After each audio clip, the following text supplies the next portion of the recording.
देवताओं ने अमृत पी लिया और कितने बलवान हो गए। तो देखो ये अमृत कितनी बड़ी वस्तु है। जिस अमृत को प्राप्त करने के लिए समुद्र मंथन किया गया, इतना बड़ा आयोजन किया गया, जिस अमृत की प्राप्ति के लिए भगवान को 4 अवतार धारण करने पड़े, वो अमृत स्वर्ग के देवता पी चुके हैं। किस लिए अमृत पिया? अमर हो जाए, इसलिए अमृत पिया और बलवान हो जाएं। लेकिन देखो, जब शुकदेव गोस्वामी जी भागवत जी की कथा कहने बैठे थे और हजारों ऋषि वहां पर बैठे थे, उस समय स्वर्ग के देवता अमृत का कलश लेकर आ गए और शुकदेव गोस्वामी जी से कह रहे हैं, हे शुकदेव जी, ये स्वर्ग का अमृत तो परीक्षित को पिला दो, क्योंकि इसकी मृत्यु होने वाली है 7 दिन में, और आप जो अभी कथा का अमृत पिला रहे हैं वो हमको पिला दो। थोड़ा सा विनिमय हो जाए, हाँ, एक्सचेंज हो जाए। स्वर्ग का अमृत परीक्षित जी को पिला दो, क्योंकि इनकी 7 दिन में मृत्यु होने वाली है, और इसके बदले में ये जो आप भागवत कथा सुना रहे हैं वो अमृत हमको पिला दो।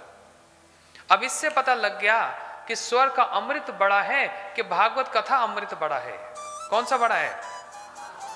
अरे स्वर्ग के देवता अमृत पी चुके हैं, तब भी चैन नहीं है, नहीं तो क्यों लेकर आते अमृत का कलश। यहां पर इस बात की स्थापना कर दी है कि स्वर्ग का अमृत फीका पड़ गया, किसके आगे? भागवत कथा अमृत के आगे।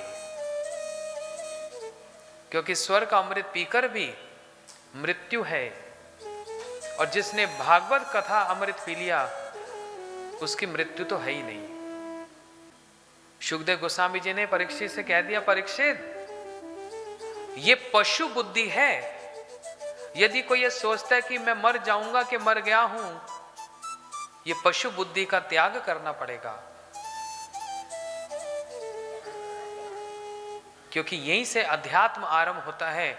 मैं शरीर नहीं, मैं एक आत्मा हूं।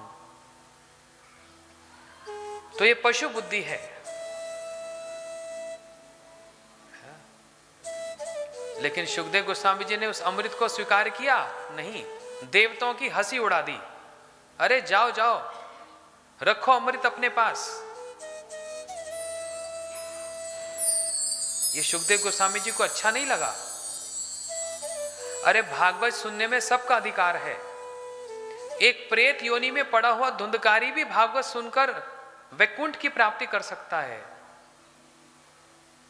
मनुष्य भी कथा सुन सकते हैं, ऋषि भी कथा सुन सकते हैं, और देवताओं का भी उतना अधिकार है।